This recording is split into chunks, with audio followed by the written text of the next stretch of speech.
क्या आपने कभी सोचा है, अगर परमेश्वर प्रेममय और सर्वशक्तिमान है तो शैतान कहां से आया? क्या परमेश्वर ने उसे बनाया? अगर हां, तो फिर शैतान बुरा क्यों है? यह एक ऐसा रहस्य है जिसने सदियों से लोगों को चौंकाया है, और आज हम इस रहस्य के सबसे गहरे कोणों में झांकने जा रहे हैं। कल्पना कीजिए, एक समय था जब कुछ भी नहीं था, न पृथ्वी, न सूरज, न तारे, बस असीम शून्य और अनंत काल तक जीवित रहने वाली एक शक्ति, परमेश्वर।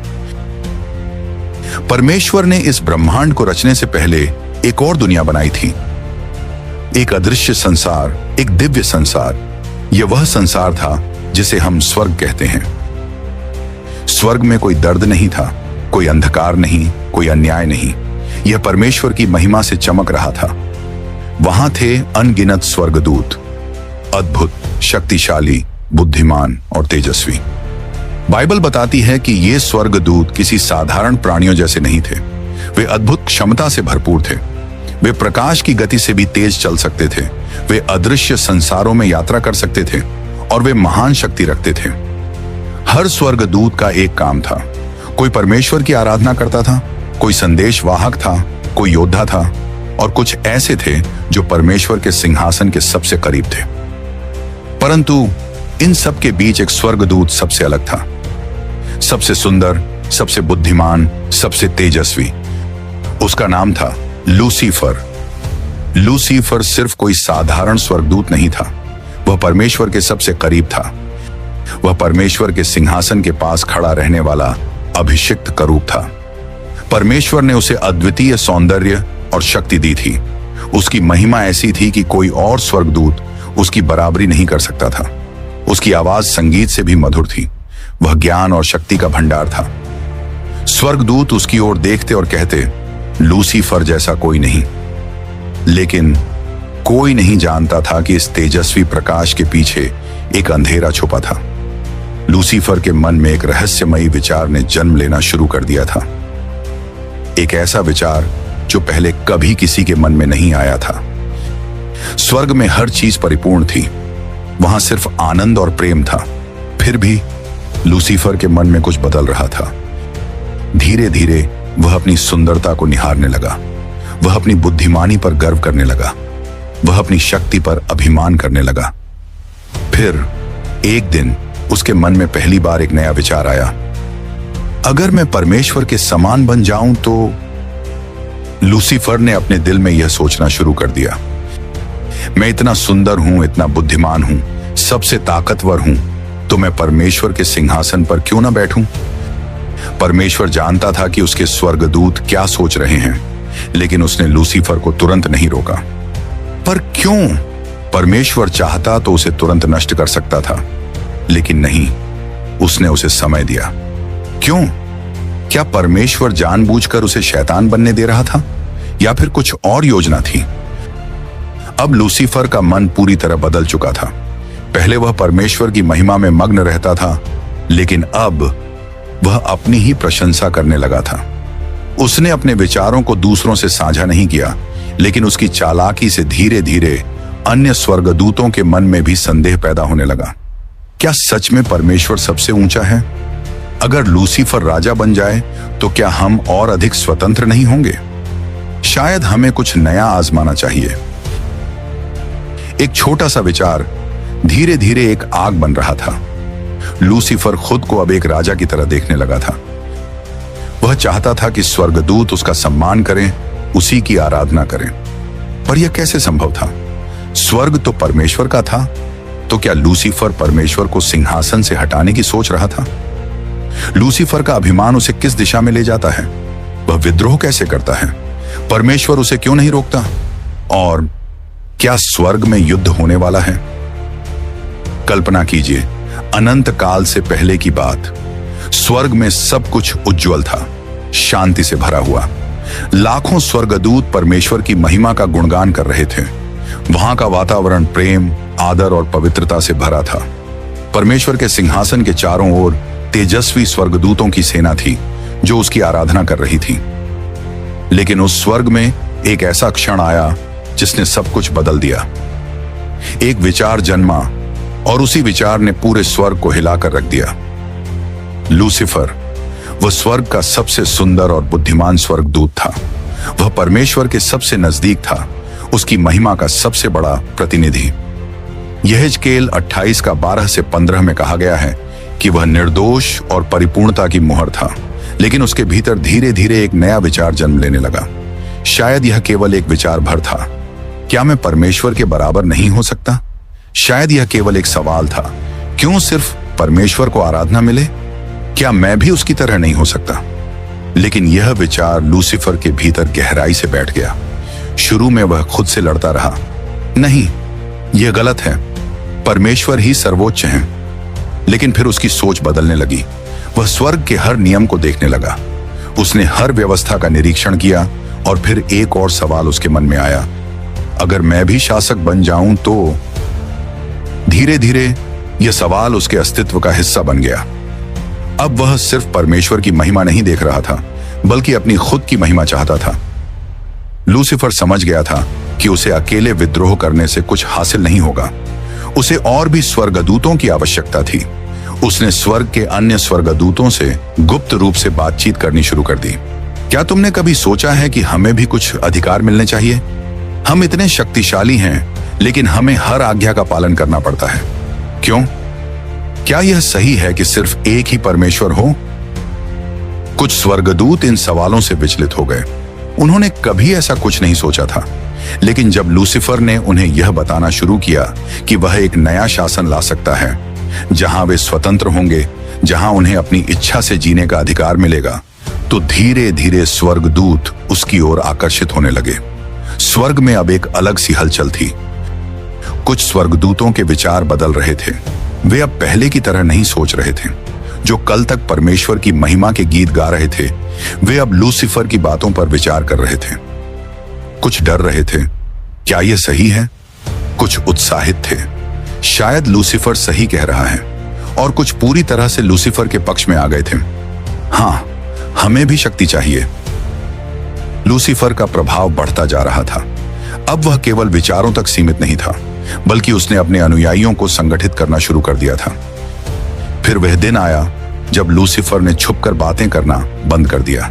वह परमेश्वर की सभा में आया, जहां सभी स्वर्गदूत परमेश्वर की आराधना कर रहे थे। लेकिन इस बार लूसीफर के चेहरे पर पहले जैसी विनम्रता नहीं थी। वह आगे बढ़ा, अपने चारों ओर देखा और फिर उसने घोषणा कर दी, मैं अपने सिंहासन को परमेश्वर के सिंहासन से ऊपर उठाऊंगा। एक सन्नाटा छा गया। स्वर्ग में ऐसा पहले कभी नहीं हुआ था।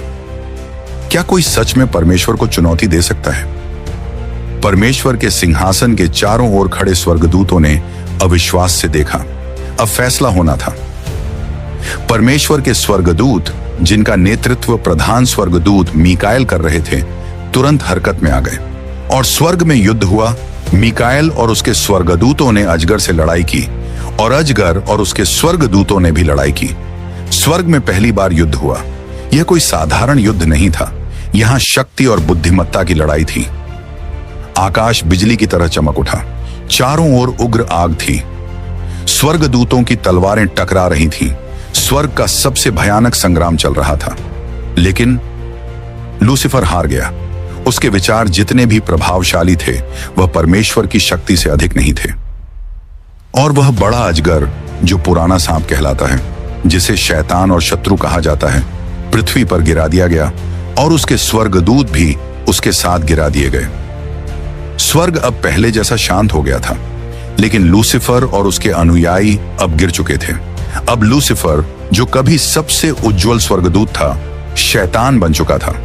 लेकिन यहां कहानी खत्म नहीं होती, क्योंकि अब वह पृथ्वी पर आ चुका था और उसके मन में एक नई योजना थी। अब उसका अगला लक्ष्य कौन था? स्वर्ग में पराजित होकर निकाले जाने के बाद लूसीफर और उसके स्वर्गदूतों को एक नई जगह की तलाश थी, जहां वे अपनी सत्ता स्थापित कर सकें। लेकिन सवाल यह था, अब अगला कदम क्या होगा? लूसीफर ने अपने चारों ओर देखा। अंधकार से घिरी उस जगह में कुछ भी नहीं था। उसकी शक्तियां कमजोर पड़ रही थीं। वह अब पहले की तरह तेजस्वी नहीं था। उसकी सेना भी बिखरी हुई थी। परमेश्वर ने उसे स्वर्ग से गिरा दिया था, लेकिन वह अभी भी हार मानने के लिए तैयार नहीं था। तभी उसकी नजर पड़ी पृथ्वी पर। तो फिर सवाल उठता है, क्या उसने पृथ्वी पर आकर कुछ किया? अगर किया तो क्या? और क्या परमेश्वर उसे रोक नहीं सकता था? परमेश्वर एक न्यायी परमेश्वर है। वह किसी को भी जबरदस्ती अपनी आराधना के लिए मजबूर नहीं करता। जब लूसीफर ने विद्रोह किया तो परमेश्वर ने उसे दंड दिया और उसे स्वर्ग से निकाल दिया। लेकिन यहां एक और सवाल उठता है, परमेश्वर ने उसे तुरंत क्यों नहीं नष्ट किया?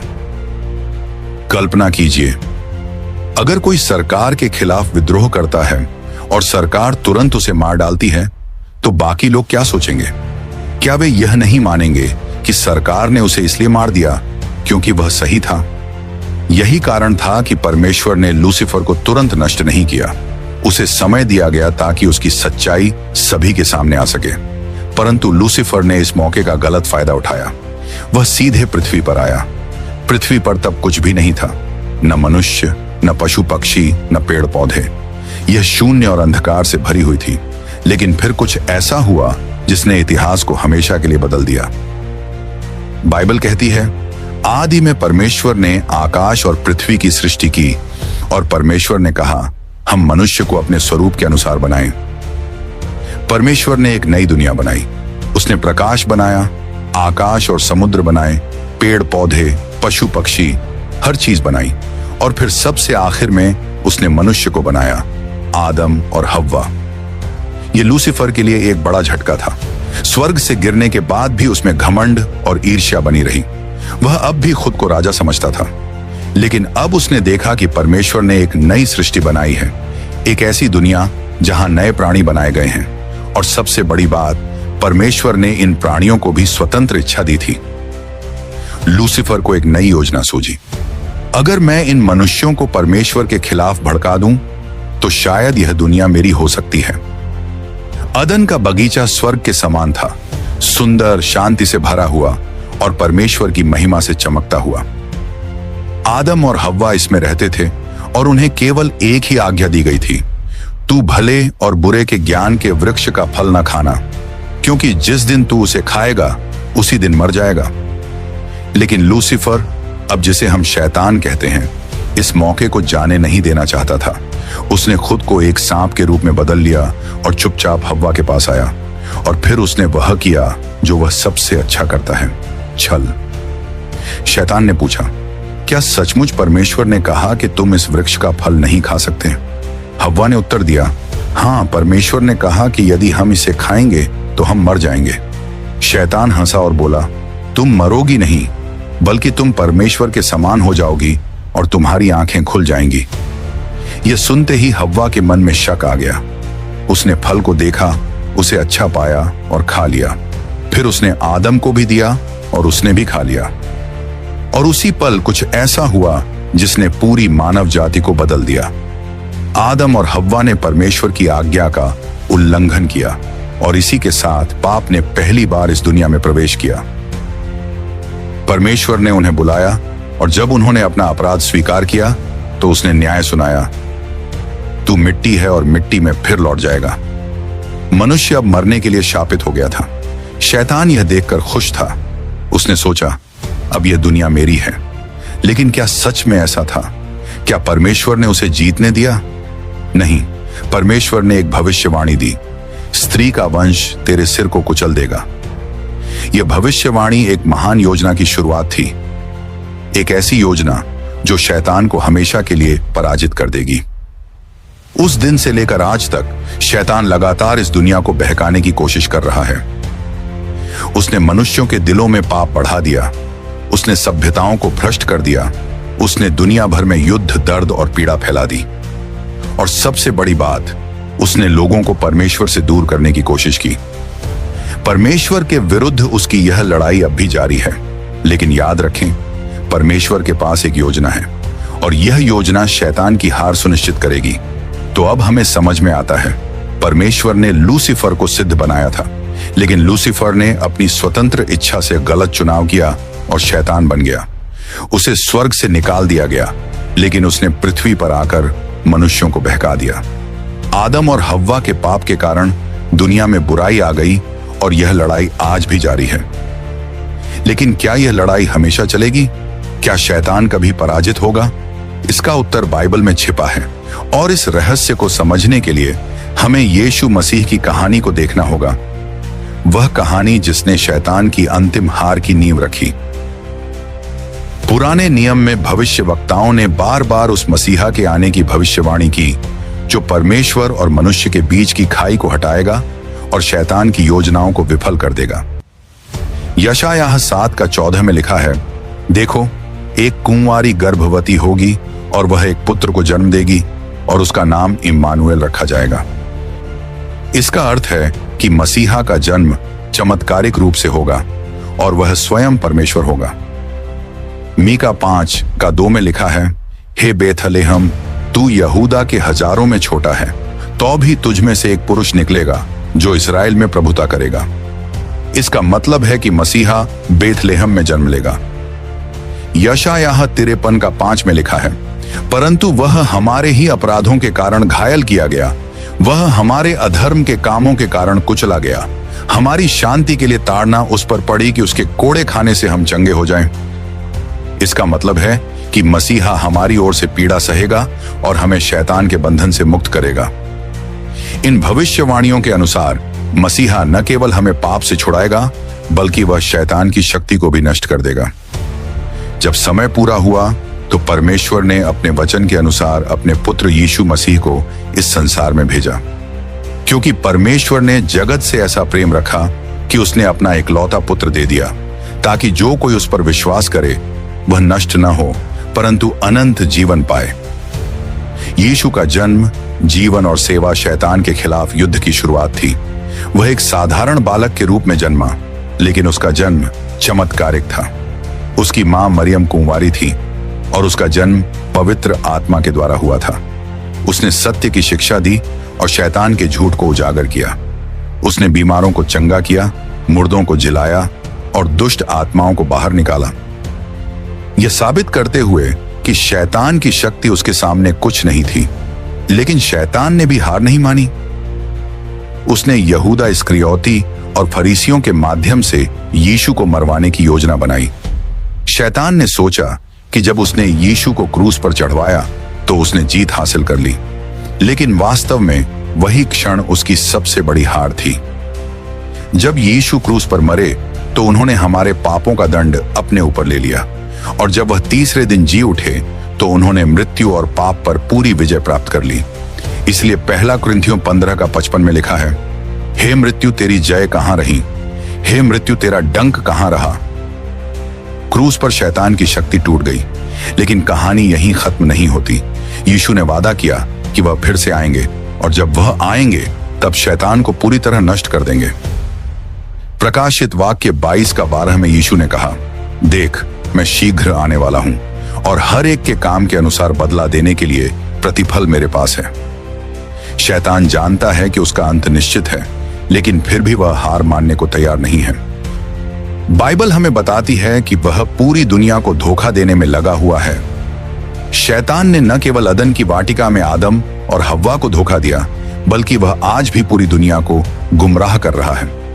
झूठी शिक्षाएं, नकली भविष्यवाणी करने वाले लोग और दुनिया भर में फैली हुई बुराई, ये सब उसी के षड्यंत्र का हिस्सा है। लेकिन सवाल यह है कि शैतान यह सब क्यों कर रहा है? उसका मकसद यही है कि वह ज्यादा से ज्यादा लोगों को परमेश्वर से दूर कर सके। वह चाहता है कि लोग सत्य को न पहचाने और मसीह की ओर न आए। लेकिन क्या वह इसमें सफल रहेगा? क्या सच में शैतान पूरी दुनिया को अपने जाल में फंसा लेगा? बाइबल हमें बताती है कि समय के अंत में एक अंतिम युद्ध होगा, अच्छाई और बुराई के बीच, मसीह और शैतान के बीच। और उन्होंने उन आत्माओं को इकट्ठा किया उस स्थान पर जो इब्रानी में हरमगिदोन कहलाता है। यह वह अंतिम समय होगा जब शैतान पूरी दुनिया को इकट्ठा करेगा और परमेश्वर के खिलाफ विद्रोह करेगा। वह दुनिया के नेताओं और राष्ट्रों को धोखा देगा ताकि वे परमेश्वर के विरुद्ध युद्ध छेड़ दें। शैतान जानता है कि यह उसकी अंतिम लड़ाई होगी, इसलिए वह अपनी पूरी शक्ति झोंक देगा, लेकिन परमेश्वर भी अपनी योजना को पूरा करेगा। क्या आप जानते हैं कि बाइबल में न्याय के दिन का वर्णन किया गया है? प्रकाशित वाक्य 20:11-12 में लिखा है, फिर मैंने एक बड़ा श्वेत सिंहासन और उसे जो उस पर बैठा है देखा, और मरे हुए छोटे बड़े सब सिंहासन के सामने खड़े हुए और पुस्तकें खोली गईं और एक और पुस्तक खोली गई